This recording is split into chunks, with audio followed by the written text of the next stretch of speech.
ما الان در حال حاضر برای افرادی که متخصص رشته هوش مصنوعی هستن که یه باکسی رو تیک میزنن دنبال اونا ما نمیگردیم، چون اونا رو گوگل و بقیه شرکت‌ها دارن استخدام میکنن، اونا اونجا دارن کار میکنن، بذار کار خودشون رو بکنن، تو همون رنج خودشون باقی میمونن. ما افرادی که نیاز داریم که باشون کار بکنیم کسایی هستن که تک‌های جدیدتر نمیاد، چون گوگل میخواد اون پروژه خودش کار میخواد بکنه. بفهمیش و درکش کنی و تو داری میگی تو یکی از این شاخه‌هاش دیپ بشی، میگم اون پیدا کنی و بعد هستن جاهایی که ما رو بخوان به خاطر اون تخصصه و این میتونه یه میانبر باشه.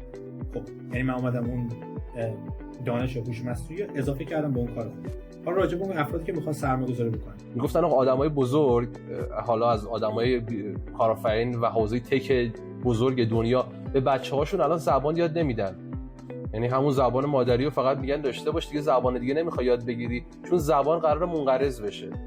یعنی من یک AI خاص خودم رو دارم و تو هم یه AI خاص خودتو داری.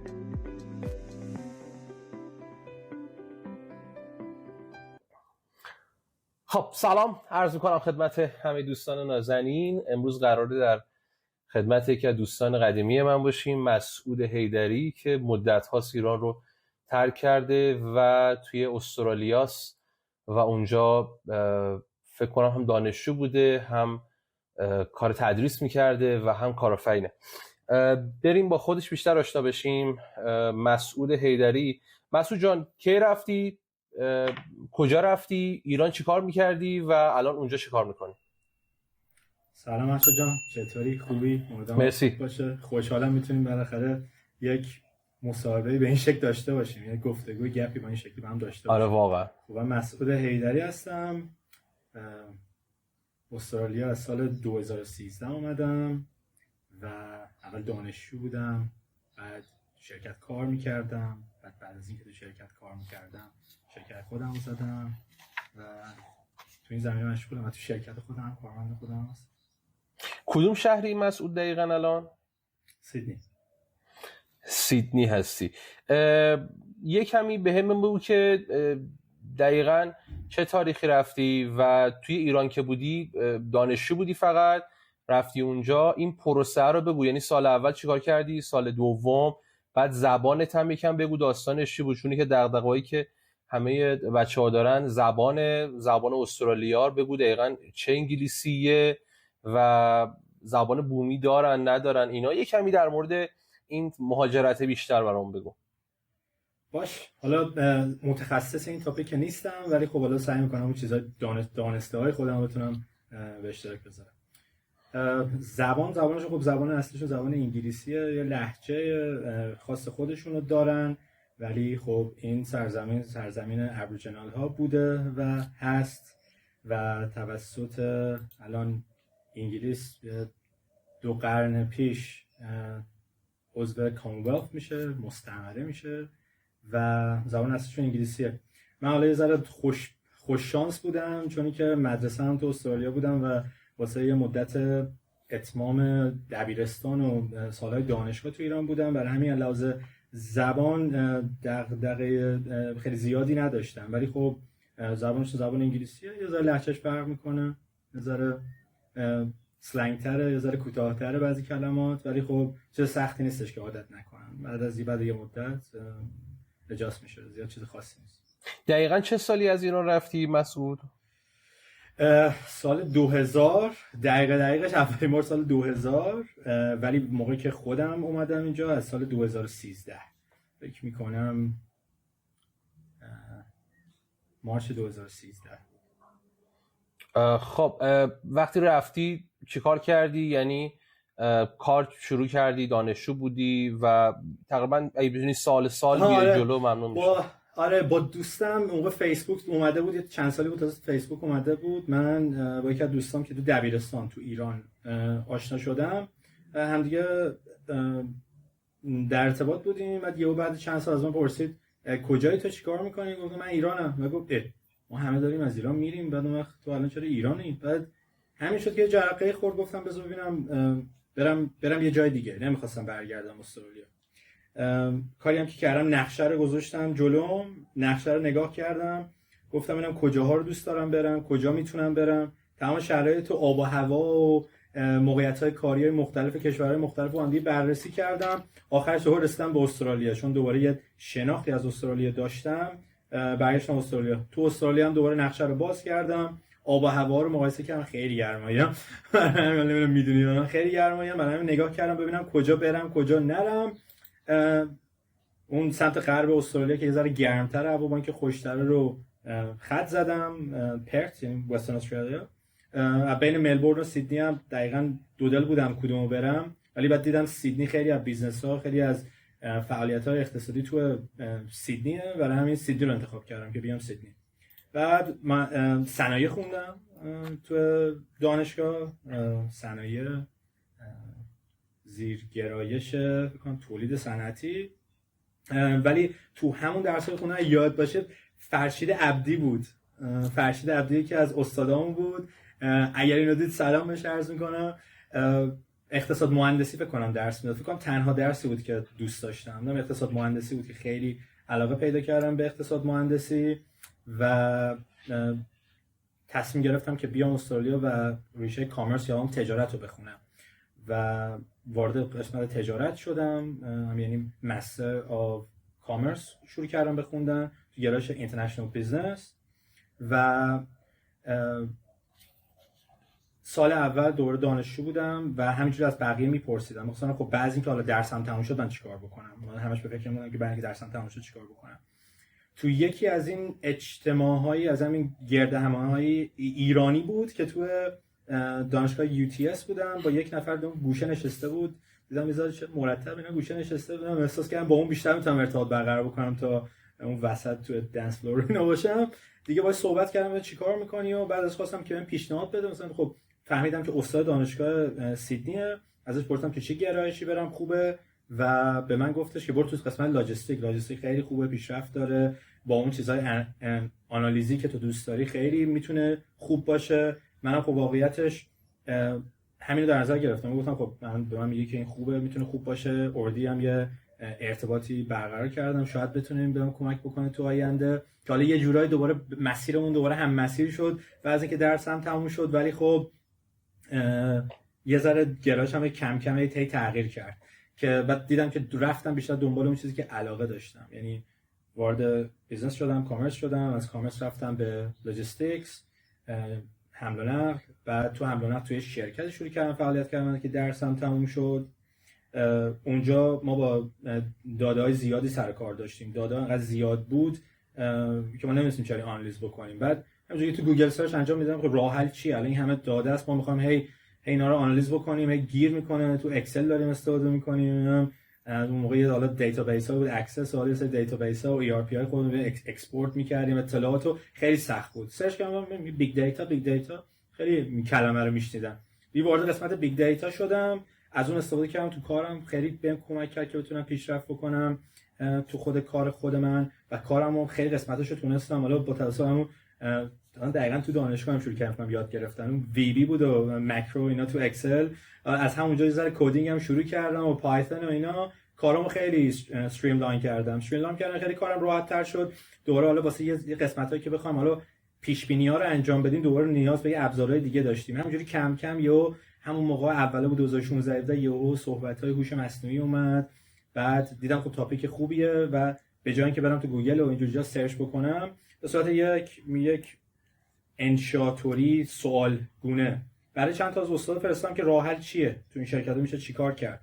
چند نفر جواب دادن، گفتن نه هوش مصنوعی. گفتم اوکی مرسی. شروع کردم راجع به هوش مصنوعی خوندن. همینجوری یک دو سال بعدش هم یکی از همون استادایی که براشون مطلبو فرستاده بودم که فهمید تو این صنعت کار میکنم به من گفتش که آیا میخوای دکترای هوش مصنوعی بخونی؟ من گفتم چرا که نه. من نمیدونستم دارم وارد چی میشم، ولی خب گفتم چرا که نه. دیگه دکترای هوش مصنوعی شروع کردم تو قسمت دیتا، یعنی از اگه دقت بکنی از لاجستیک یه عالمه دیتا داره، دیتا خیلی زیاد شد نمیتونیم بررسی بکنیم، بعد بیگ دیتا وارد شد. بیگ دیتا حالا می‌خواستیم این سری فورکاست ها رو انجام بدیم.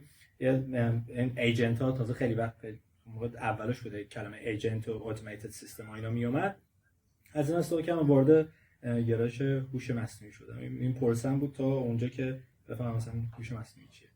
مرسی. من چند تا کلید واژه دارم. تو دانشگاه UTS استرالیا پس فوق لیسانس و اینها رو ادامه دادی و بعد رفت نه تو دانشگاه کرتین خوندم تو سیدنی و بعدش اونجا چون دانشگاه کرتین شعبه اصلیش تو پرت بود و دیگه شعبه هم تو سیدنی داشت، اینجوری گفتم این کانکشنمو با اون شهری که توش بزرگ شدم برقرار بکنم اینجوری باشه و تو کرتین بودم. ولی خب چون نتورک ها و اینا که مثلا کسایی که میشناختم چون تو سیدنی بودم کمپسم خیلی نزدیک یو تی اس بود، با ارتباطم با یو تی اس هر روز بیشتر شد.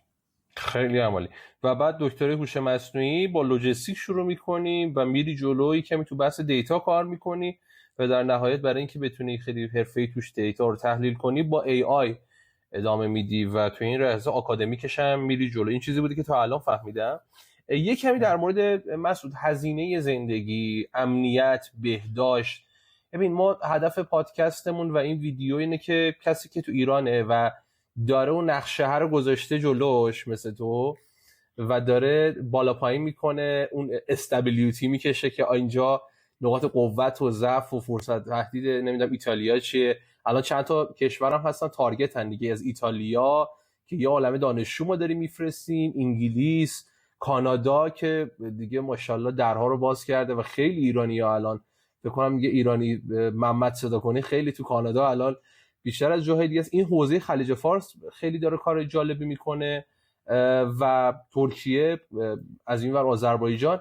این تارگت هایی که هستن و استرالیا رو من خیلی میشنوم که بین این تارگت های بچه ها چه برای بچه های پزشکی، پرستاری و چه برای مهندسی و سرمایه گذاری دارن روش فکر میکنن. میخوام بدونم که یه کمی در مورد هزینه زندگی بگو.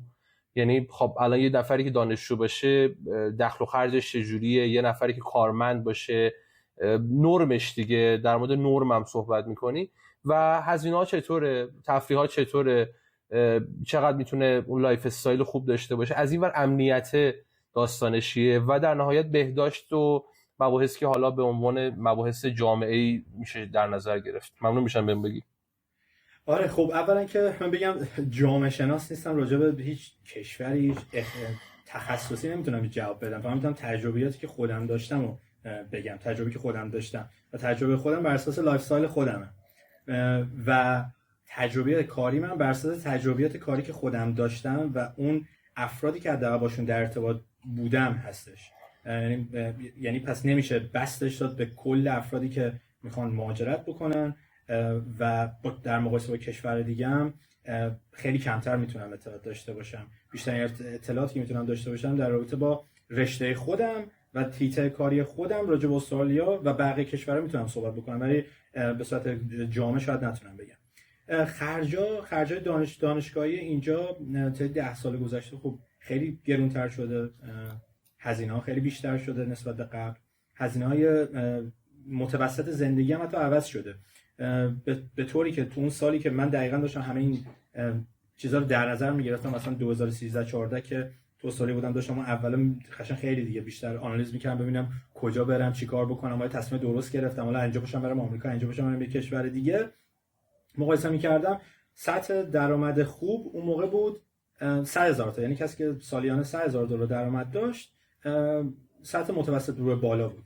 در صورتی که مثلا همین هفته پیش اطلاعاتی که اومده مثلا از حقوقایی که ما داریم میدیم دارم نگاه میکنم، 10 سال پیش اگه این حقوقی که الان بچهای تیممون دارن میگیرن من اون موقع میگرفتم من سطح مرفه بودم تقریبا، ولی الان اون تقریبا کفه، یعنی ما از اون پایینتر نمیتونیم بریم. برای همین مثلا قبلا سطح متوسط درآمد یعنی اگر شما 100,000 تا بالا میگرفتید درآمد خوب داشتید، الان 100,000 تا تقریبا میشه گفت نزدیکای کفه. حالا از اون کمتر در میارن یک سری، ولی مثلا دارم نرم جامعه رو میگم تو رشته خودم، تو هیته کاری خودم و تو هیته کاری هایی که حالا تو بیزنس آنالیست هستن، تو دیتا هستن، تو تک هستن، از 100 به بالا. یعنی خب این یعنی پس شرایط یه ذره سخت‌تر شده شرایط. و استرالیا یکی از تا پارسال حداقل میدونم دو تا شهرهای گرونترین شهرهای دنیا بودن. پیارسال که بکنم اون سوم حتی داشت، یعنی مثلا سیدنی و ملبورن، مخصوصا سیدنی خیلی شهرهای گرون هستن. فکر کنم 5 تا گرونترین شهرهای دنیا هستن. بعد از فکر کنم توکیو و سنگاپور دوباره من مطمئن نیستم، حالا میشه بعد از این حالا سرچ بکنیم ببینیم کدومه، ولی خب شهر گرونی هستش. یعنی این در نظر گرفت که شهر گرونی هستش، حداقل سیدنی. دوباره تخصصی میتونم راجع به سیدنی صحبت بکنم.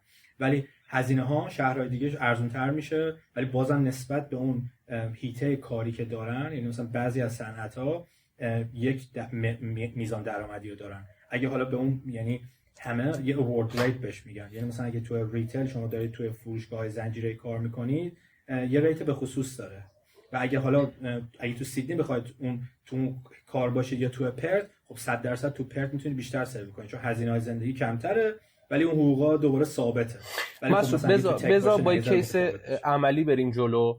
الان من اومدم اونجا دانشجوام، حالا توی دانشگاهی و حالا تو شهر سیدنی هم در نظر میگیریم یا حالا پرت، حالا یکی این دوتا، و یک زمانی برای زمان دانشجوییم باید بذارم و یه محدودیتی هم برای کار میتونم داشته باشم دیگه. حالا تو کشورهای مختلف فرق میکنه. تو انگلیس فکر کنم 40 ساعت در هفته است میتونی کار کنی.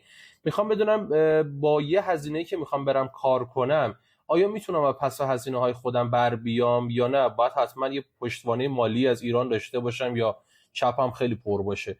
میخوام بدونم من الان بیام دانشجو بشم برم توی فروشگاهی یا توی یک مثلا کافی شاپی کار کنم، میتونم از پس هزینه‌هام بر بیام یا نه و چقدر درآمد داره اون دانشجو؟ بله، بستگی به اون منطقه که داری زندگی می‌کنی. مثلا خود همون سیدنی هم بستگی به منطقه که زندگی می‌کنه. اگه مثلا محلهایی که مرفه‌تر باشن خب اجاره ها گرونتره، بیشتره و خب رو درآمدتون هم تاثیر میذاره. خب سر این اون باقی مانده‌ای که میمونه براتون تاثیر میذاره. برای همین نسبت به جایی که داری زندگی می‌کنی حتی داخل خود شهر سیدنی هم میتونه متفاوت باشه.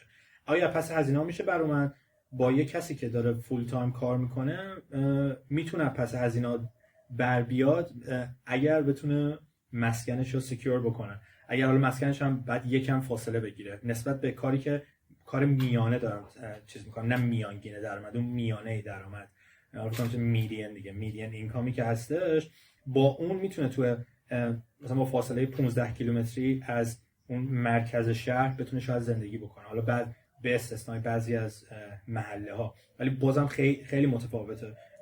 لایف استایل واقعا تاثیر میذاره. اگه بخوام بیرون غذا بخورن خب گرونتر میشه، هزینه‌اش گرونتر میشه، حالا اون تفریحاتی که بخواید داشته باشی هم دوباره رو قیمت‌ها میتونه تاثیر خیلی زیادی بذاره.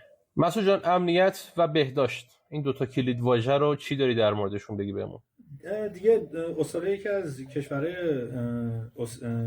OECD دیگه، خب یعنی سطح بهداشت خیلی عالیه، امنیتش هم دوباره نسبت به خیلی از کشورها خب خیلی بالاتره. من خودم مقایسه کردم مثلا برای بعضی کشورهای دیگه نمیخوام اسم ببرم، ولی خب استرالیا برای من حداقل خیلی مناسب‌تر و امن‌تره. همه جا خلاف است، همه جا اتفاقایی که همه جا میفته جاهای دیگه هم میفته، ایران میفته، آمریکا میفته، تو استرالیا هم اتفاق میفته، حالا به استثنای شاید حالا اتفاقایی که با اسلحه میفته خیلی خیلی شاید خیلی کمتر باشه اینجا، ولی خب در کل احساس امنیت خیلی بیشتری هست. بیرون هستی احساس امنیت خیلی بیشتری هست. امنیت داره 100%، بهداشتش هم خوبه. خیلی عالی. مسعود، مذهبشون مسیحی ان اکثرا، درست دارم میگم؟ مذهب آره، مثلا اون که تو کانستیتوشنشون هست فکر میکنم اینطوری باشه، ولی اگه الان من زیاد نمیدونم بعضی همسال یعنی که زیاد ربطی به بقیه قسمت جامعه نداره و یه چیز واقعا کاملا شخصیه. من کسایی که باشون کار میکنم دوستام هستن و بعد 10 سال مثلا اطلاع ندارم چی رو تمرین میکنن، دینشون چیه و اینا، اصلا تا حالا از من پرسیده شاید یکی دو بار، اونم به خاطر اینکه خب ایرانی هستی میپرسن دیگه، ولی تا حالا مثلا بقیه همینجوری به صورت عادی شاید از اون پرسیده نشده باشه. من خودم به شخص تا حالا کسی نپرسیدم. مسعود، میخوام بدونم تراکم ایرانی‌ها توی سیدنی حالا چقدر حدودن؟ یعنی مثلا از هر 100 نفری که میبینی و تو جامعه باشون ارتباط داری، میخوام چی بگم، میخوام بدونم حس غربت. چون الان مثلا یه دوستی داشتم میگفت تو انگلیس ما اصلا حس غربت نداریم، انقدر بچه‌ها هستن با ایرانی‌ها میریم اینور، تو دانشگاهش هست، تو کارش هست، تو کانادا همینطوره، تو ایتالیا همینه. یعنی 3 تا شهر من میدونم انقدر ایرانی هستن، حس غربت نداری. میخوام بدونم این تراکم ایرانی‌ها در سیدنی حالا اختصار چقدره و اون غربت رو چقدر حس می‌کنی؟ ببین اطلاعات دقیق اتفاقا دارم از سال 2018 چون دیگه بعضی راجع به این تحقیق نکردم. تا 2018 68,000 تا بر اساس اون آمار کشوری که گرفته میشه 68,000 خانوار داخل استرالیا بودن که توی اون فرمی که پر کرده بودن که اختیاری بود زده بودن که از ایران هستن. یعنی ما میگیم 68,000 2018 بوده. حالا بعضون میگن خیلی از ایران خب مهاجرای بیشتری اومدن، خیلی تو این ارقام تاثیر گذاشته و اینکه حس غربت باشه و نباشه واقعا به نظر من حس غربت دوباره یه چیز آره حس تو میخوام اصلا بدونم. ولی خب محله فرق میکنه. محله‌ای داریم که ایرانی‌ها متمرکزتر هستن، اونجا حتی فروشگاهایی که بالاش مثلا ایرانی نوشته هست تو خیابون خیلی هاشون ایرانی هن. تو دانشگاه‌ها بعضی از دانشگاه‌ها دیگه حس غربت زیادی نمیشه چون ایرانی خیلی زیاد هستش، ولی حالا تو تمام مناطق باشه تو اون ارتباطاتی که تو جامعه هست نمیدونم. من اون تجربه شخصی من حس غربت رو زیاد احساس نکردی. تجربه شخصی من 3 تا دسته گروه داریم که میخوایم توی این 3 تا دسته گروه صحبت کنیم. یک افرادی که با دید دانشجویی میخوام مهاجرت کنن، دسته دوم آدمایی که کارمندی، کاری و حالا کارآفرینی میخوان مهاجرت کنن و دسته سوم سرمایه گذارا. دسته اول براشون چه توصیه‌ای داری و چه شرایطی براشون به نظرت توی استرالیا خوبه بده؟ یعنی من الان میخوام ادامه تحصیل بدم و دارم به استرالیا فکر میکنم، رتبه دانشگاهش چطوره، به قول معروف سختیشون، تنوع رشتهشون، مثلا یه موقع شاید تو بگی تو پزشکی خیلی قویه سیدنی ولی شاید تو انجینیر قوی نیست و این خب یه فکتیه که تو بگی. یکم در مورد اینا بهمون بگو و ببینیم در مورد دانشجویی چه آفری، چه پیشنهادی، چه رتبه‌ای، چه پتانسیلی داره استرالیا. سوال خوبیه. اول از همه باید بگم که من وکیل مهاجرت نیستم و هر حرفی که دارم اینجا میزنم به صورت خیلی عمومیه و برای هر 3 دسته گروهی که گفتی توصیه میکنم با هر 3 دسته با وکیل صحبت بکنن و حتما با وکیل مشورت بکنن چون قوانین عوض میشه، اطلاعات که دست به دست میشه خیلی میتونن تغییر پیدا بکنه و شرایطشون حتما با وکیل این کار انجام بدن. حالا در رابطه دوباره من میتونم راجع به رشته خودم بیشتر صحبت بکنم که راجع به حالا دسته اول که دانشجویی هستن و دانشجوها برای اینکه بخوام بیان استرالیا رتبه بندی تقریبا میتونم بگم هیچ معنایی نداره.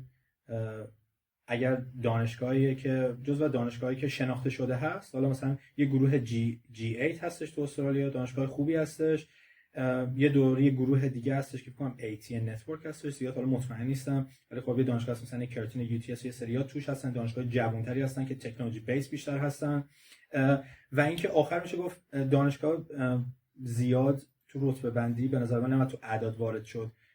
ما نیروهایی که میگیریم و کسایی که باشون کار میکنیم نه مدرکشون نگاه میکنیم از کجا بوده، نه تو کدوم ریت بودن، چون حتی دانشگاه تو این سالها عوض میشن. مثلا دانشگاه UTS چون باشون بیشتر در ارتباطم 600 700 بودن، اومدن تو خود داخل استرالیا خیلی ریتینگش اومده بالا، جزو یکی از بکنم 50 تا دانشگاه برتر جهان زیر 50 ساله، یعنی دانشگاه جوونه. ولی خب یه مثال میتونم بزنم که مدیر AWS Data Warehouse Managementش تو کل استرالیا دیپلم اصلا مدرک دانشگاهی نداره و تو قسمت تک مدرک دانشگاهی نقشش یکم کمتر میشه، حتی مخصوصا الان که مگر اینکه شما بخواید تو زیر ساختی بخواید روی مثلا چیزایی که تئوریه و اون تئوری میخواد بشه تئورم رو بعد میخواد حالا اکسرسایز بکنید، اونا شاید نیاز به یه مدارک عالی رتبه تر داشته باشه که بازم با استاد خیلی بیشتر اون کانکشن ارتباط برقرار کردن مهمتر تا اون رتبه بندی خود دانشگاه.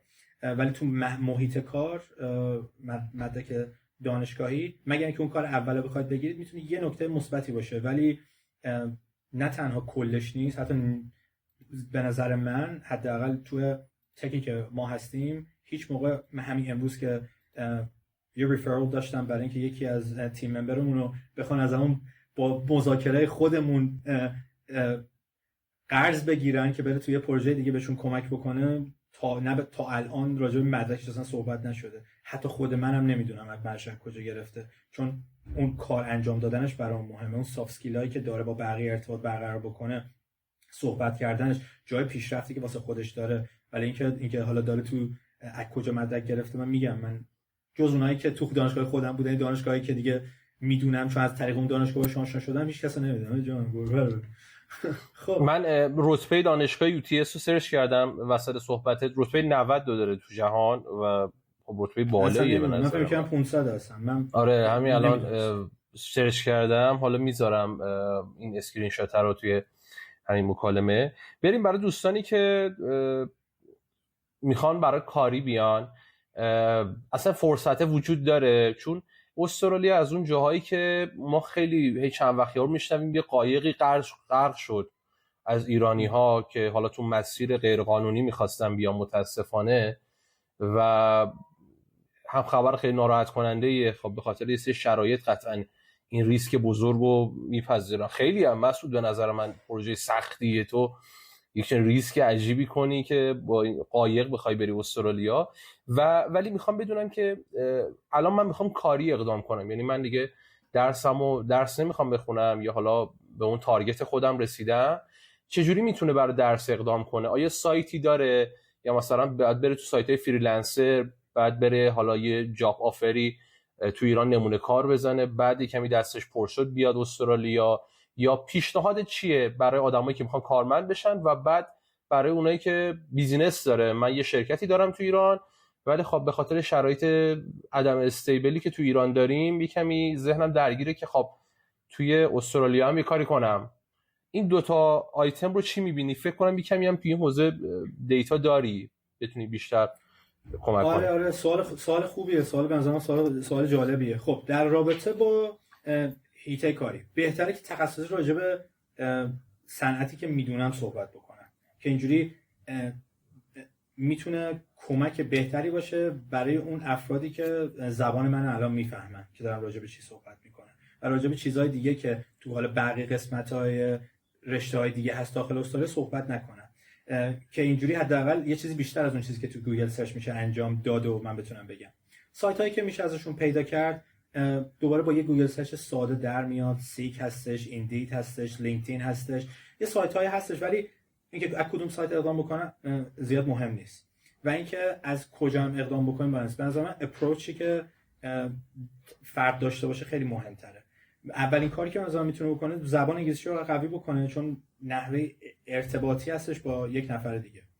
و تو هیته کاری خود من برای ما اینکه حتی از کجا دارن کار میکنن زیاد برامون مهم نیست، اینکه فقط دسترسی به اینترنت داشته باشه، بتونه با بقیه افراد تیم که تو هر جای دنیا میتونن باشن بتونه ارتباط برقرار بکنه و بتونه کارشو انجام بده و جای رشد داشته باشه. اینا ملاکای ما هن. حالا اگه داخل استرالیا باشه، برای اینکه ما نیاز داریم اون فرد داخل استرالیا باشه که حالا جاب بخواد پیدا بکنه داخل استرالیا، در حال حاضر بهترین راه که میتونم بگم، حالا همه تو مثلا این کیورد هم هست، تو اس ای او هم اینا میاد، مثلا هک وی بخوای پیدا بکنی واسه اینکه بخوای اینو اپروچ بکنی، 100% اون رشته که علاقه داره، یعنی الان برای کسایی که تو رشته تکنولوژی هستن، تو هوش مصنوعی، تو دیتا هستن، تو سافت دیولپمنت هستن، تو این قسمت هستن، نرم افزار اینا هستن. حالا من کلمات فارسیشو نمیگم، عذرخواهی میکنم مثلا نه کار خوبی میکنی، چون اینا روزمره با این اصطلاحات آشنا بشیم دیگه.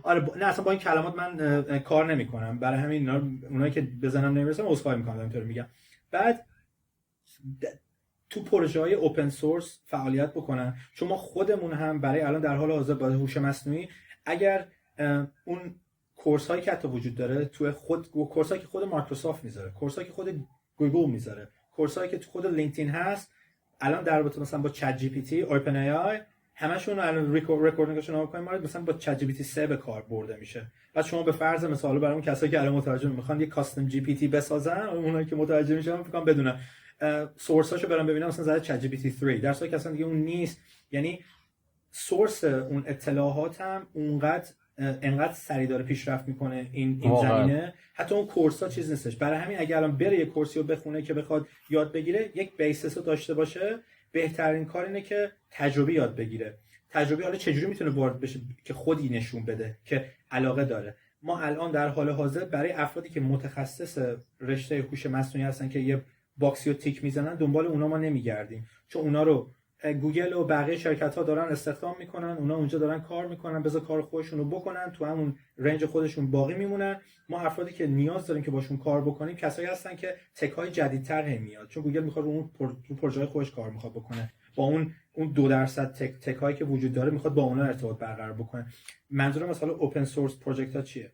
پیدا بکنن پلتفرمایی که اوپن سورس پروژکت ها هستن. مثلا الان در رابطه با هوش مصنوعی حالا LLM بخوام بگم، لارج لنگویج مدل ها بخوام بگم، مثلا یه سورس، صدها سورس هستش، یه گوگل سرچ عادی همه اینا رو میتونه پیدا بکنه. مثلا هاگینگ فیس پروژه های اوپن سورس رو پیدا بکنه، کانتریبیوت بکنه تو اونا، حتی اپروچ بکنه. یعنی بعضی مواقع ما هستیم مثلا ما فقط میخوایم که افراد علاقه داشته باشن که یاد بگیرن، بیان روی این پروژه کار بکنن، خودشون یاد بگیرن، یا حالا ما سری کانتنت داریم بهشون یاد بگیرن، به اون مرحله تخصص یا اون نالج رسیدن و بیان ما استخدامشون بکنیم.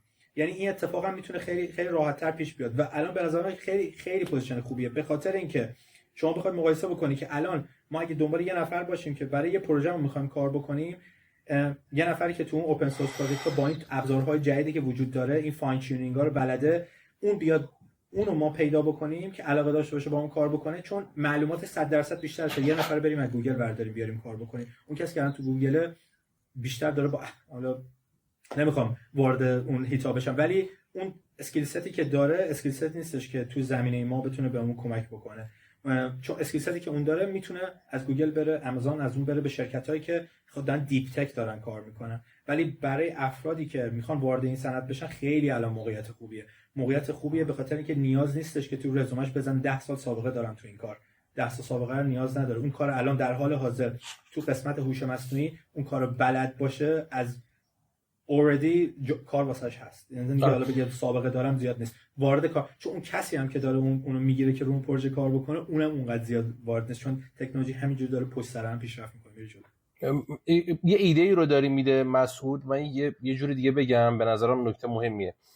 داری میگی که به جای اینکه من بخوام برم توی حوزه هایی که خیلی هم رقیب زیاده، هم خیلی آدمای اکسپرت تو دنیا هستن و خیلی دیگه حالا پخته شده و شاید من نتونم موقعیت خوبی پیدا کنم، یه فرصت هایی هست که بیام رو لبه دانش برم جلو و خیلی هم نمیخواد وقت بذارم، چون الان AI خودش خیلی اصلا بزرگ نیست. نمیدونم این تحلیل زبان خیلی خودش بزرگ نیست، تحلیل تصاویر، دیتا ماینی، اینها چیزایی هستن که چند سال راه افتاده و تو اگه شروع کنی میتونی بفهمیش و درکش کنی و تو داری میگی تو یکی از این شاخه‌هاش دیپ بشی، میگم عمق پیدا کنی و بعد هستن جاهایی که ما رو بخوان به خاطر اون تخصصه و این میتونه یه میانبر باشه.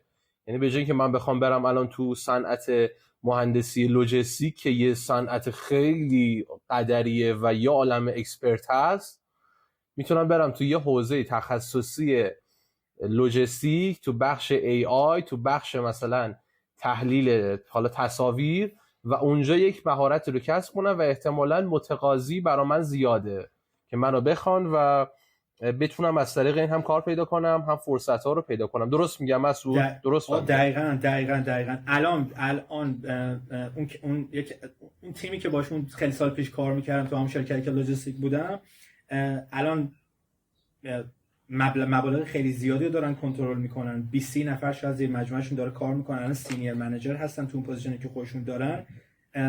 رنج حقوقشون بین 95 تا 110 و کسایی که اینترن ما هستن، بعضی اینترنی بخوان شروع میکنن فعالیت کردن، اگه ما زیر 120 130 اصلا بخوام بهش اصلا بگیم رفته، اصلا نمیمونه.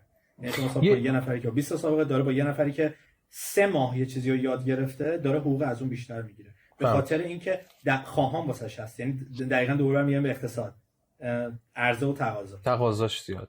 یه جمله رو گفتید باز من میخوام تاکید کنم، به فریلنسر اشاره کردی که حتما قرار نیست استرالیا باشی، اون دانش و مهارت رو توی ایران، توی روستا تو ایران، بذار بدترش کنیم دیگه، تو روستا تو ایران یاد میگیری و فقط با یه اینترنت و لپتاپ میتونی یه پروژه توی شرکت‌های خوب استرالیا ورداری و بعد از اون این آس طلایی تو میشه برای اینکه اگه خواستی مهاجرت کنی، میگی من تو شرکت فلان تو استرالیا این پروژه رو داون کردم و به نظر من دیگه مدرکم از تو نمیخوان.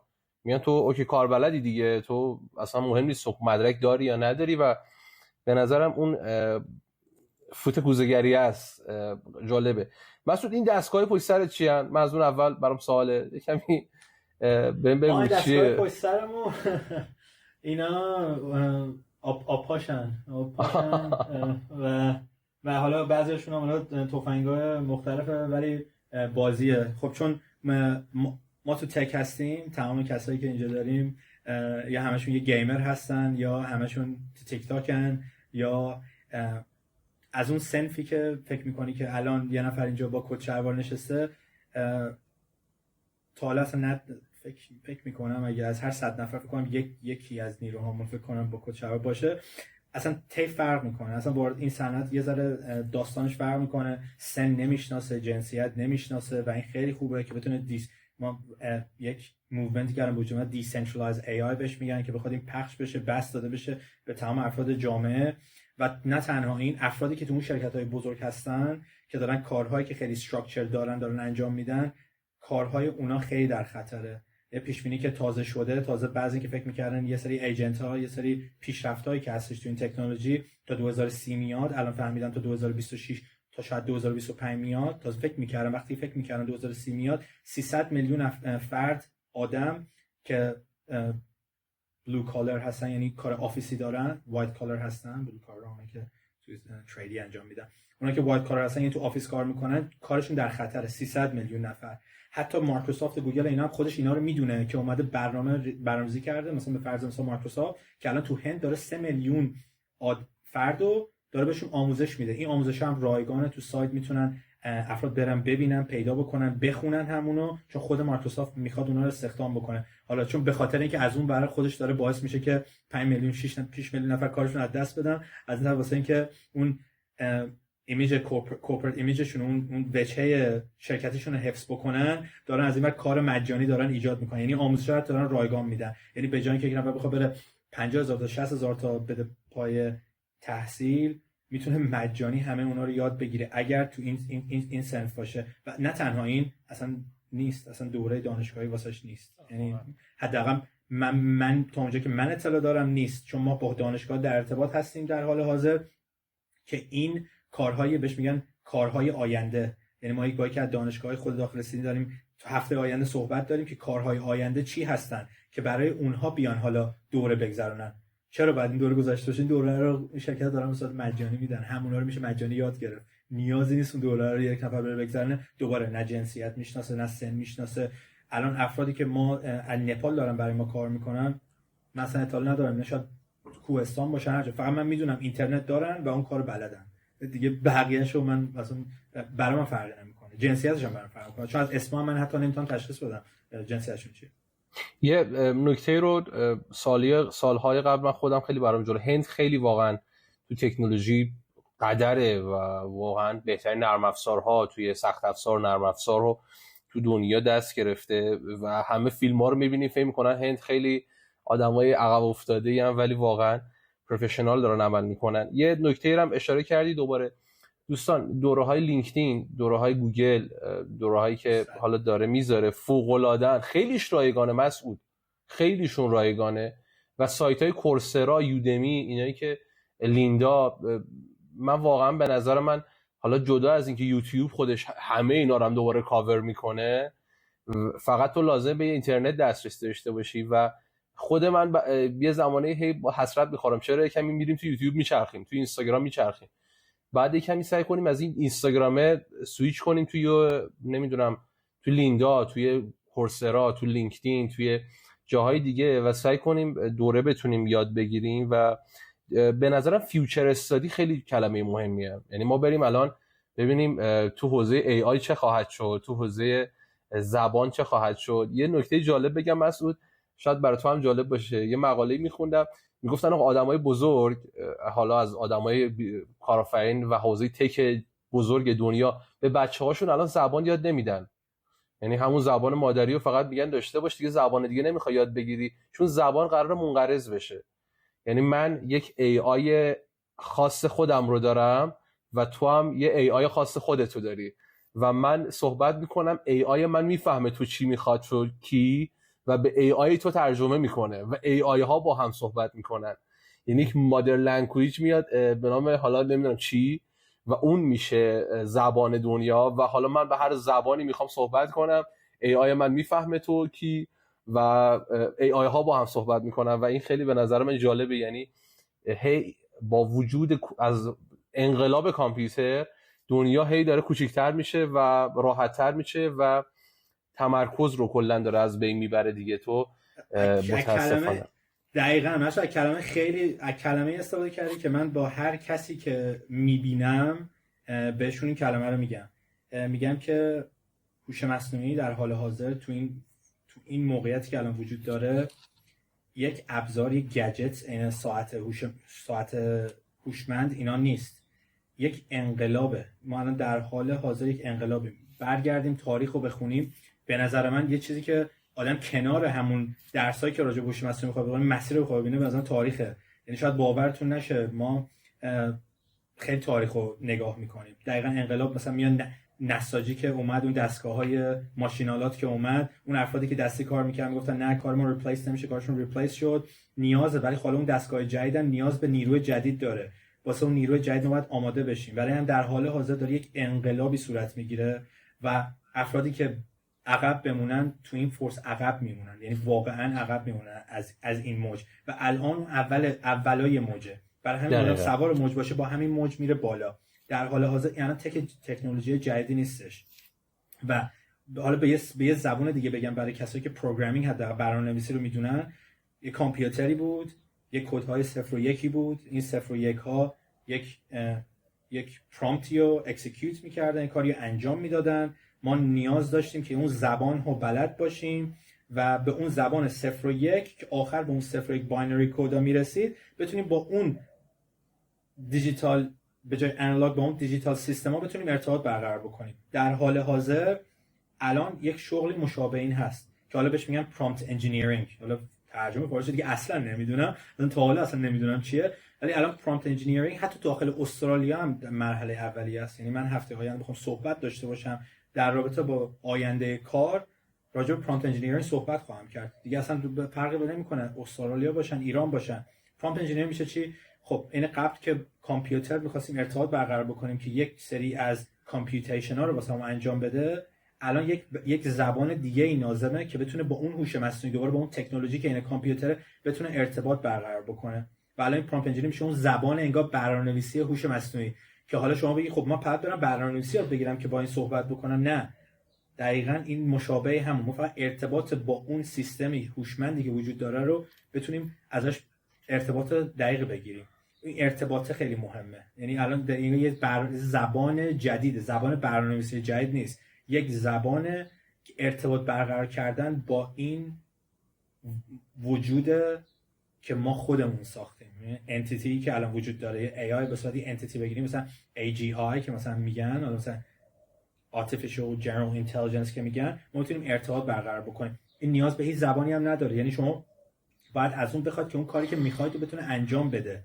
حالا اینکه با چه زبانی هم باشه ارتباط برقرار بکنید، این به کم کم به مرور زبان فارسی هم بهش اضافه میشه. همین حالا هم شده، ولی حالا به اون سطحی که الان با زبان انگلیسی میتونی باش ارتباط برقرار بکنی به اون نرسیده، چون دیتای کافی نداشته که یاد بگیره و به اون میزان هنوز پیشرفت نشده. حالا دیتا میگه با اون کسایی که دوباره میدونن supervised on supervised learning که دارن، باز اون ارتباط هست. برای همین حتی به هیچ زبان دیگه هم شاید حتی نیاز نباشه. الان شاید بعضی از اینو بهشون میگن نه چرا راجب داره 10 سال دیگه میگه، راجب 20 سال دیگه داره میگه، نه همین الانه میگه که مرتبط نه، راجب الان دارم صحبت میکنم واقعا. و همین الان واسه ارتباط برقرار کردن با یه مثال ساده بخوام بگم، شما اصلا مثلا از چت جی پی تی، حالا نمیدونم تو ایران چه استفاده چت جی پی تی، یک رسیپی، یک دستور پخت غذای خوشمزه رو بده، اون که تمام نمیفهمه.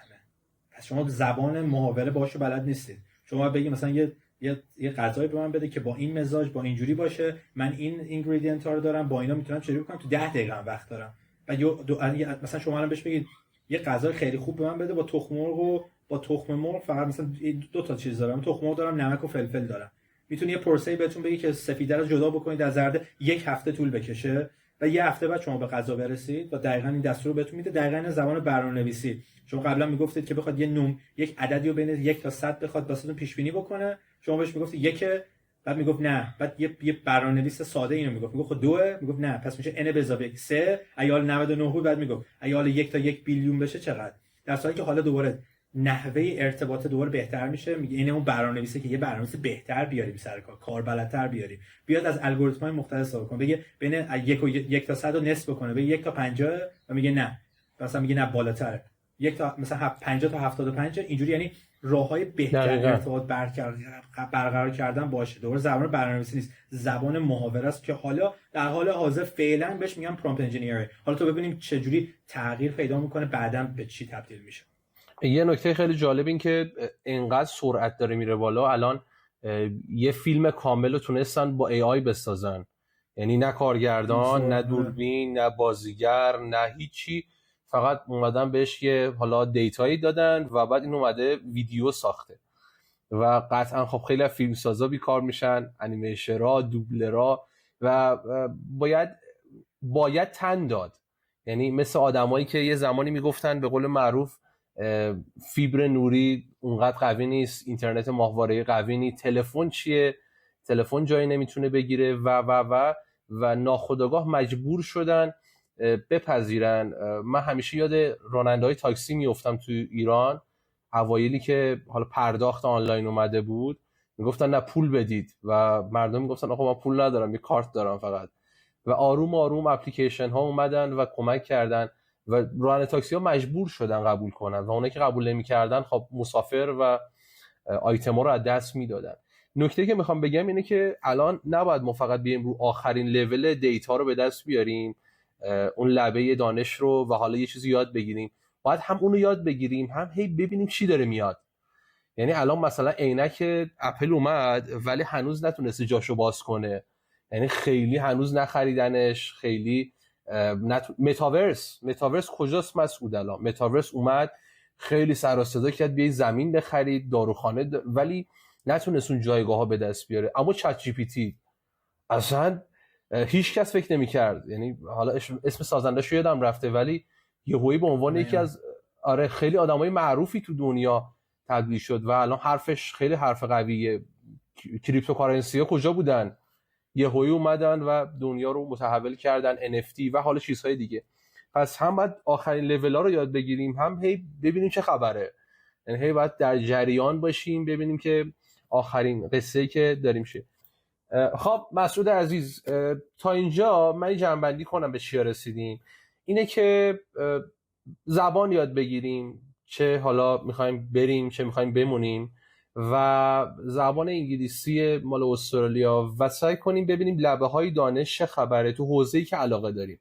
یعنی اگه من به مهندسی پزشکی علاقه دارم، برم ببینم الان فیوچر استادی مثلا مهندسی پزشکی چیه، فیوچر استادی مهندسی مکانیک چیه، و بعد بیام برم آیندهشو که فهمیدم برم تو اون زمینه تخصصی کمی دیتا کسب کنم، چون دیتای خیلی کمیه، خیلی نوعه و راحت میتونم بفهممش، و بعد بیام درخواست های کاری که برای اون حالا پروگرام هست رو پیدا کنم و از طریق سایت هایی که الا ماشاءالله هستن فریلنسر و چیزهای دیگه پروژه انجام بدم و این میتونه رزومه خوبی برای من بشه.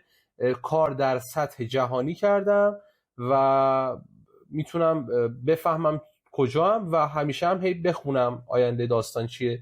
سایت های مثل گوگل کورس و لیندا و یوتیوب هم حتما مد نظر قرار بدم. مرسی تا اینجا. میخوام بدونم برای سرمایه گذارا، اونایی که سنشون بالاه و درس و کار و اینا رو میگه آقا من پول دارم، من سرمایه دارم، حالا چه یهویی بهم رسیده از ارث و اینا، چه برای آینده خانواده‌ام میخوام یه کمی یه نقطه امنی داشته باشم، چون الان خیلی دغدغه است. یه خانواده‌ای برای بچه‌هاش نمیدونه چیکار کنه. خب حقم داره، شرایط ایران رو میدونی از دور و از این تورم و از این عدم استیبل بودن خیلی چیزا میترسن آدم‌ها و دارم به گزینه‌های خارج از کشور میام. میخوام بدونم برای استرالیا چه آپشنایی داره برای کسی سرمایه‌گذار و بودجه داره. اوکی. خب دوباره اول بعد این حتما بگم، هم قانونا باید بگم هم اخلاقی که بگم که من وکیل مهاجرت نیستم و هر اطلاعاتی که دوباره میدم خیلی عمومیه و 100% با وکیل مجرب با وکیل مجرب صحبت بکنن که بتونه از اطلاعاتی که در روز داره میفته بهشون خبر بده. اونم به خاطر اینکه حالا تو اون خلاصه که گفتی به خوب نکته اشاره کردی، همینجوری هوش مصنوعی رو کلا بریم مثلا یاد بگیریم به صورت عمومیش میتونه خوب باشه، ولی اگه تو یه فیلدی باشه که یا علاقه داریم یا نسبت به اون فیلد یه تخصصی داریم، اونو بیایم وارد کار با هوش مصنوعی ادغامش بکنیم، چون در حال میگن در انقلاب داره صورت میگیره، تو این انقلاب اینو باش ادغام بکنیم ببریم جلو، خیلی جواب بهتر میده تا اینکه بخوام هی ببینیم الان چت جی پی تی 4 اومده 5 چی میشه، همینجوری ببینیم هی جلوتر تا ابد بعد یاد بگیریم، و میشیم یه learner for life که اونم چیز بدی نیست، ولی خب پول ازش شاید به اونقدر در نیاد.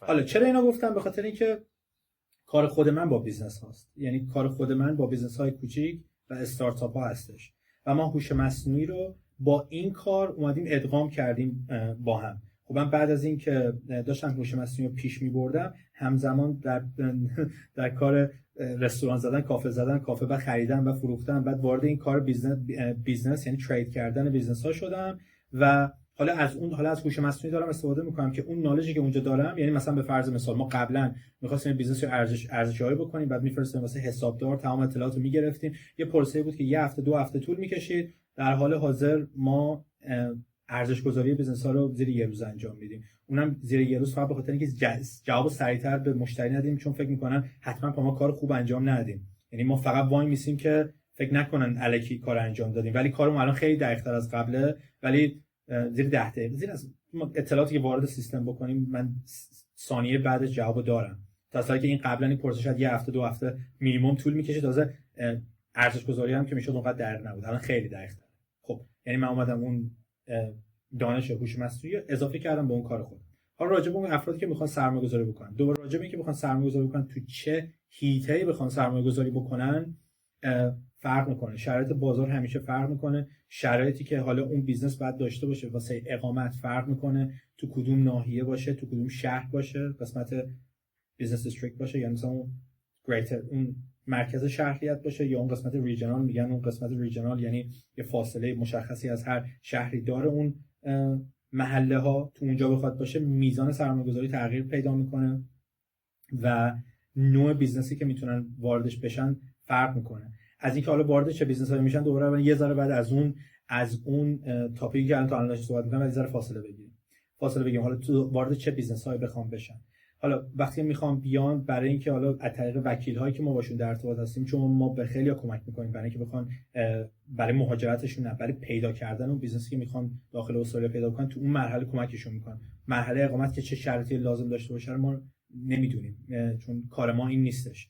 ولی وقتی که به فرض مثال به ما میگن که ما یه بیزنس لازم داریم که با این درآمد با این شرایط داشته باشه، چی میتونیم ما پیشنهاد بکنیم؟ هم سوال اولشونه که بیزنس خوب چیه، چه بیزنس وارد چه بیزنسی بشیم.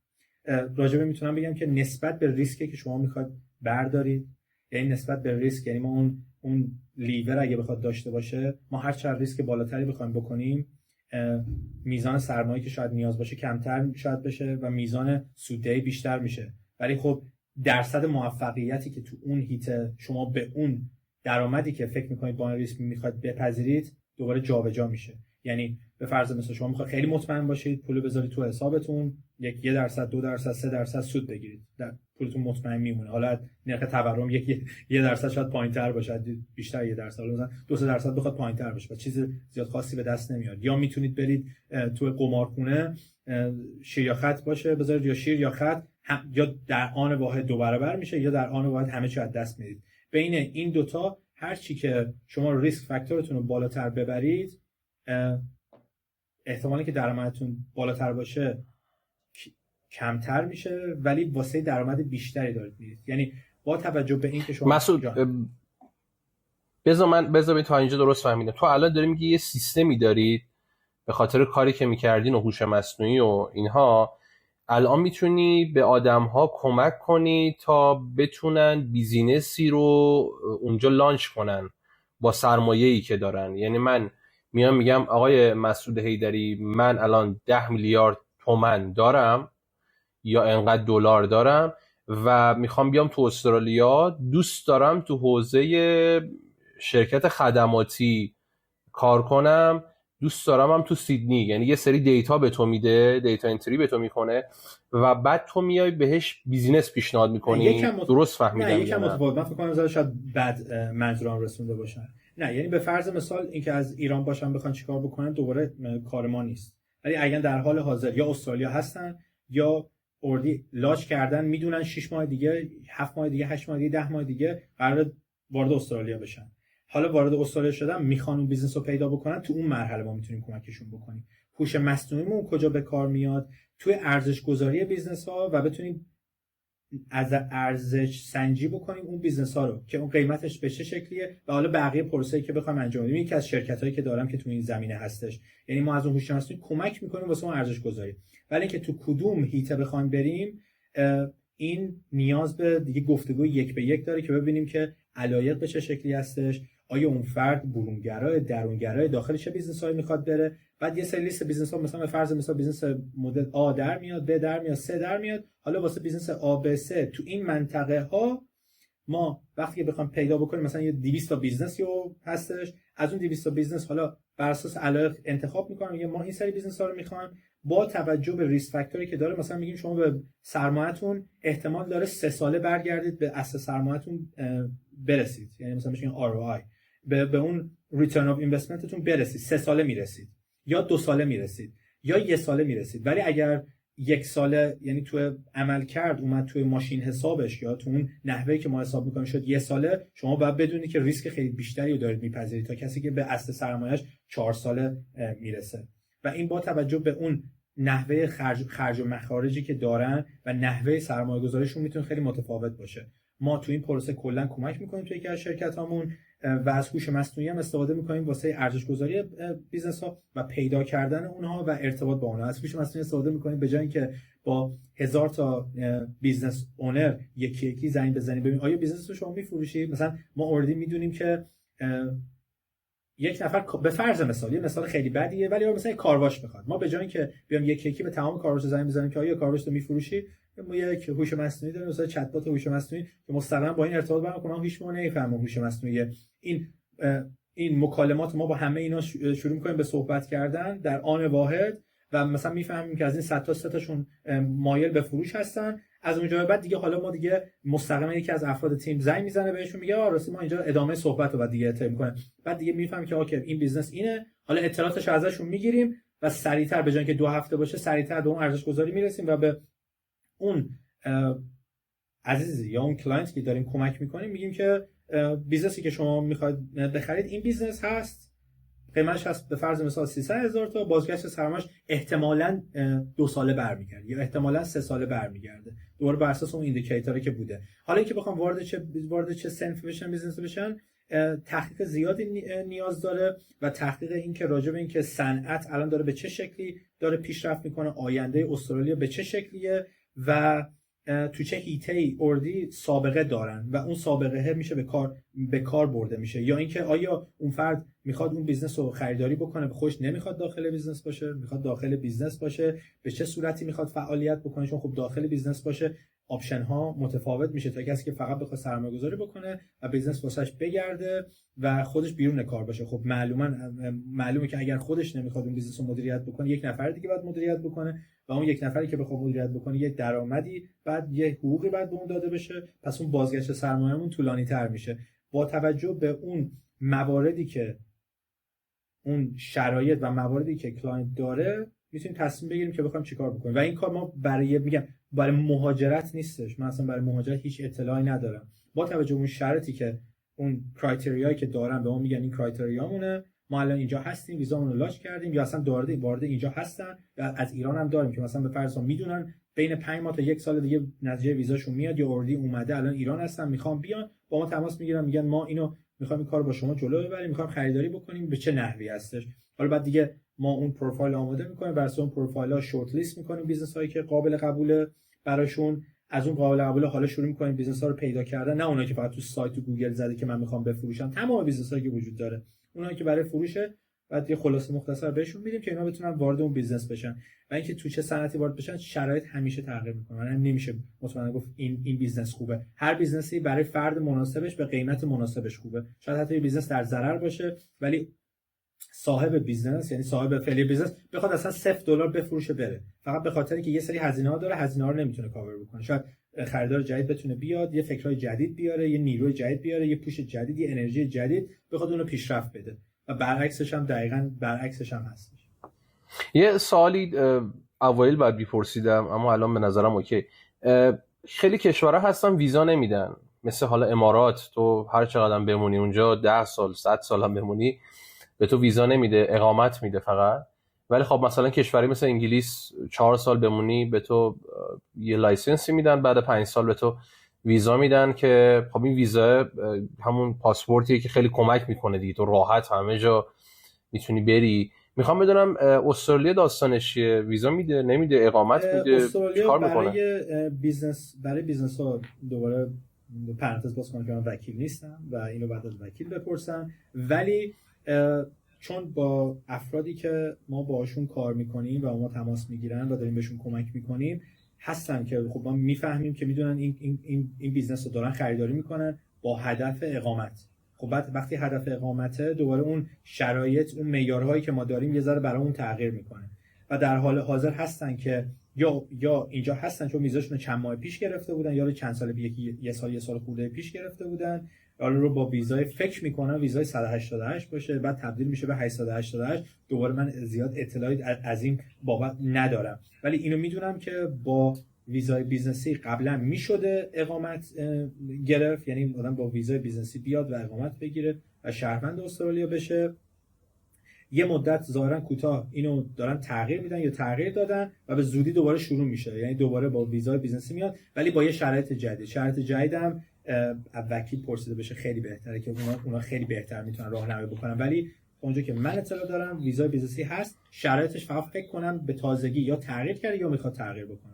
الان که آپریل 2024 است. تو حدوداً 13 سال پیش رفتی، درسته؟ مسعود درست دارم میگم؟ 11 سال. 11 سال. میخوام بدونم اگه الان برگردیم به الان تو ایرانی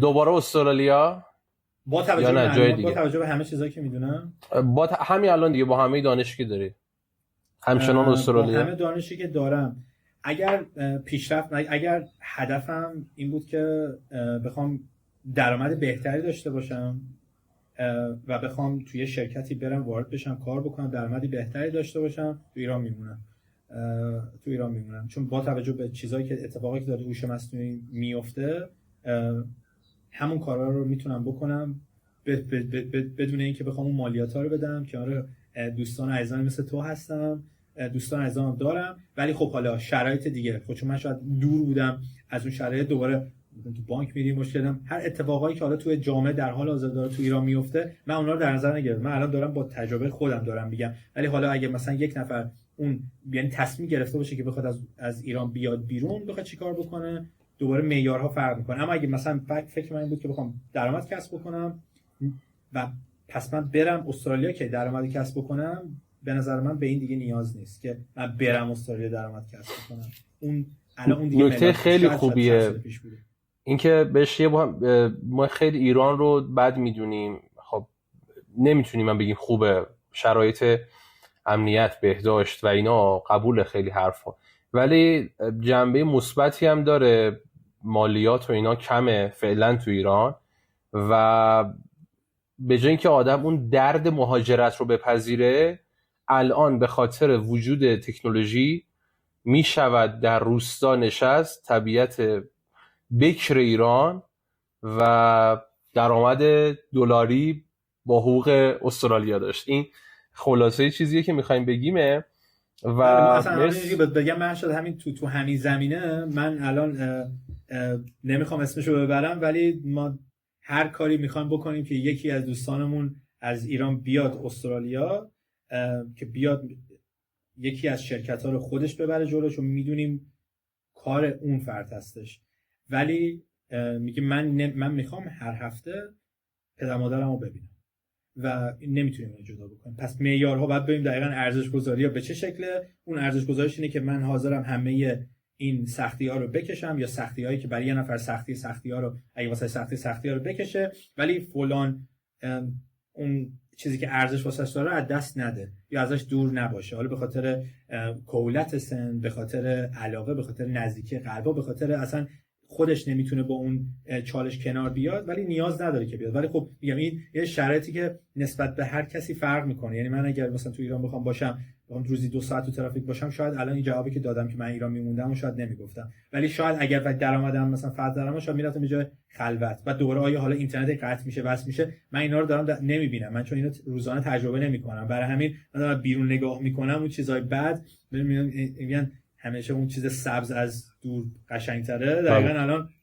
اون آوای دو قول شنیدنش. اگر اون معیارم درآمد بود و فقط میخوام از ایران برم واسه اون درآمد کسب بکنم، به اون دیگه نیازی نیست. نه اینکه حالا مثلا ایران خوبه یا ایران بده یا استرالیا خوبه یا استرالیا بده یا فلان. اصلا مهم نیست لوکیشن دیگه. یعنی اصلا لوکیشن برای به من که درآمد بهتر بخوام کسب بکنیم، به هیچ عنوان تو زمینه‌ای که خودم هستم به هیچ عنوان ملاک نیست و شاید خیلی مزایا هم داشته باشه.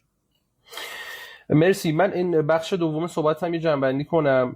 اگر کسی رفت و وکیل صحبت کرد و میتونست شرایطش رو داشت، حالا بر طبق هر شرایطی که موجود هست، بر طبق اون ملاکاش بتونه بره اونجا باشه، یا بگه آقا ما 6 ماه دیگه اونجاییم، شما میتونید برای اون فرد پتانسیل های موجود برای شروع کسب و کار رو بهش بگید که آقا برای تو اختصاصاً چون تجربه مثلا آرایشگاه داری، کارهای زیبایی کردی، میتونی یه سالن بیوتی بزنی و تو اینجا بزنی، این فرصتش خوبه، قیمتش الان اینه، آینده خوبی داره، با اینقدر مثلا با اینقدر $1000 میتونی شروع کنی و میتونه اینقدر بهت بازگشت سرمایه و نقطه بازگشت سرمایه رو بهش اینا رو پیش بینی کنید و بدید. پس این ارتباط رو میتونن با تو داشته باشن. درسته مسعود؟ میتونن، چرا که نه، ولی این خدمات اون شرکتی که تو این زمینه داریم نیستش. اون خدمات شرکتی که برای کسی که مطمئنه و اینجا اوردی هستش و الان میخواد سرمایه گذاری بکنه یا 3 ماه دیگه میخواد بیاد 100% مطمئنه میاد میخواد سرمایه گذاری بکنه، این کار پیشنهاد میکنیم و برای اون فرد ما پیدا میکنیم. ما مثلا تحقیقات جزوی از خدمات شرکتمون، یه خدمات جدایی نیستش. یعنی ما کار تحقیقات انجام نمیدیم، چون شرکت‌های دیگه هستن که میتونن این کارو براشون انجام بدن و این جزء خدمات شرکت ما نیستش. ما اگر مطمئن هستن و شروع به کار میخوام بکنن، برای اینکه بخوام پیدا بکنن و خریداری بکنن، تو اون قسمت میتونیم کمک کنیم که تحقیقات و اینکه بخوایم اون مراحل انجام بدیم جزوی از خدمات ما هستش، ولی خدمات جدایی نیستش که بخوایم مارکت ریسرچ حالا بهش بخوام بگم یا مثلا اینداستری ریپورت ریسرچ بخوام انجام بدیم، این کارو نمی‌کنیم و اینکه اصلا هزینه‌شون براشون منطقی نیست و فکر می‌کنم مثلا خدمات دیگه‌ای باشه که خیلی منطقی تر باشه، خیلی قابل قبول تر باشه. فقط اگه بخوان تحقیق بکنن که آیا ما حالا می‌خوایم بریم چیکار بکنیم، کجا بریم، چیکار نکنیم، شاید خدمات شرکت ما خیلی واسهشون کاربردی نباشه. ما بیشتر عملی اون کارو انجام. ممنون از توضیحاتت. برای من که خیلی نکته جالبی داشت.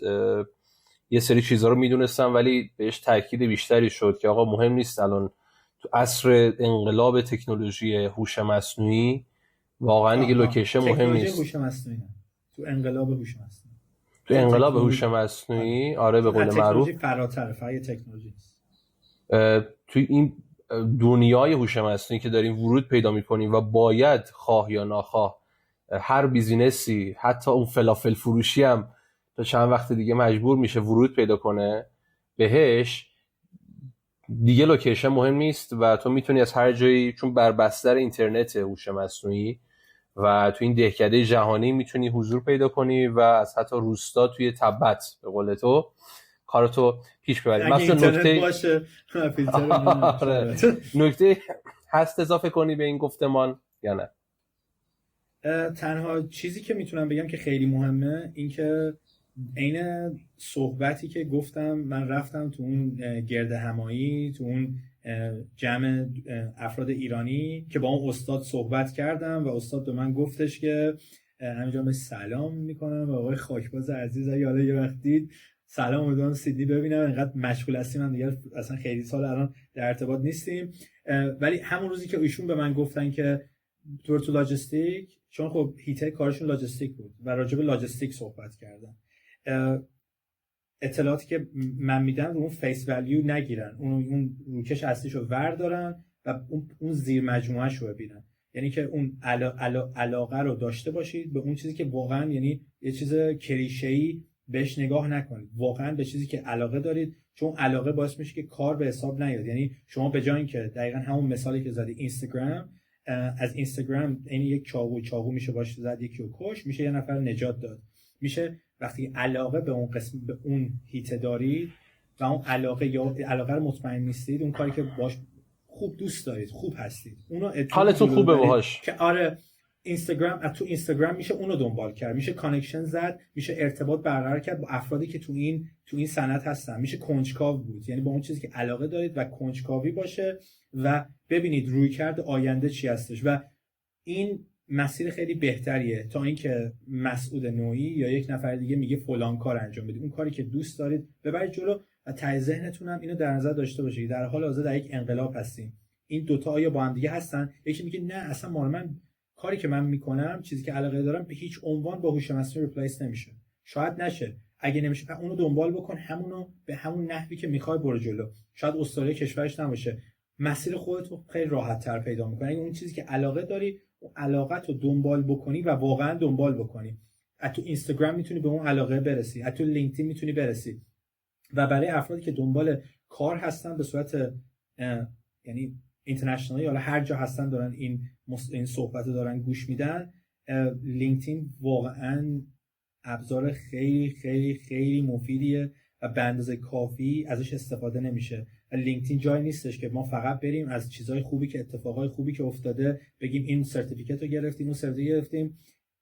اینا کمک میکنه که وقتی یک نفر داره سرچ میکنه شما رو پیدا بکنه، ولی عین شما که اون سرتیفیکت گرفتید 10,000 نفر دیگه اون سرتیفیکت رو گرفتن. اگه اون داستانی که برای خودتون به فرض مثال تو لینکدین دارید القا اونو تشعشع نده، اونو چیز نکنه که شما علاقه دارید و این داستانتون همخوانی داشته باشه با اون علایقتون، این خیلی مهمتره تا اینکه ما بیایم بگیم 100 تا سرتیفیکت بگیم. شما میتونید یه دونه سرتیفیکت داشته باشی که تو اون سرچ کسایی که با اون سرتیفیکت میان، حالا درسته یه سری پیش نیازا وجود داره، اونا رو همه رو رعایت بکنن، ولی اون علاقه رو استفاده بکنن، اون علاقه رو دنبال بکنن و آینده رو ببینن و از لینکدین خیلی استفاده بکنن. اگه دنبال کار هستن لینکدین استفاده بکنن. لینکدین نه فقط واسه اینکه دوباره موفقیتشو مثلا افرادی که فکر میکنن دوست دارن تو اون پوزیشن باشن دنبال بکنن، ببینن اونا دارن کیا رو دنبال میکنن، اونا راجع به چی پیام میفرستن، اونا پیامایی که میفرستن،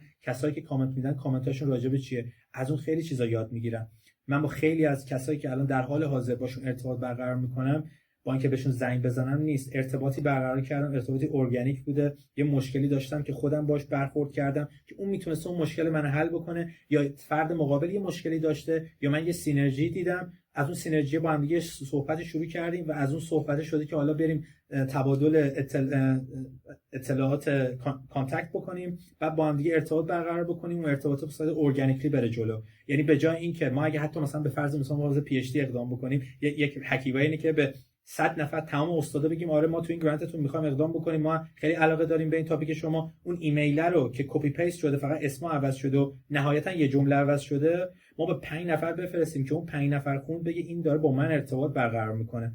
چون از این ایمیل‌ها مخصوصا با هوش مصنوعی از این ایمیل‌ها انقدر زیاد میاد، قشنگ معلومه، تمپلیتش معلومه، این با من ارتباط برقرار نمیکنه، این واسه یک جنریک خیلی جنرال هستش، مثلا با من نیست، در رابطه با من نیستش. ولی یک نفر که با من ارتباط برقرار میکنه میگه من این چیزاتو دنبال کردم و واقعا دنبال کردم، نه که بگه من 3 تا پست اخیر تو رو دنبال کردم، خیلی واسه من کار شرکت شما جالبه. کدوم شرکت من؟ کدوم کارش واسه تو جالبه؟ چه ربطی حالا به تو داره؟ چه ربطی به من داره؟ تو چی میخوای ازش برداشت کنی؟ آره اما وقتی من میگه که من میخوام راجع به این صحبت بکنم، علاقه به این تاپیک دارم، نمیدونم من میخوام چیکار بکنم، ولی اینی که دنبال کردم خیلی جالبه. من چجوری واردیم؟ اگر اون فرد باشه میتونه، شاید 3 نفر وقت نداشته باشن جواب ندن، ولی 1 نفر جواب بده، حداقل میتونه راهنمایی بکنه به اون فرد مورد نظر و از همون یک کانکشن اون کانکشن خوبو بسازی، به جای اینکه با 100 نفر بخوای یک رزومه رو بفرست و تو رزومتون دروغ نگید. رزومه واقعی باشه، رزومه دروغ نگید. ما رزومه استیو جابز رو روزی 10 نفر برامون میفرستن و میره به همون. آره متاسفانه. خیلی ممنون از توضیحاتت، کلی کیف کردیم، کلی خوشحال شدیم دیدیمت بعد از مدت‌ها.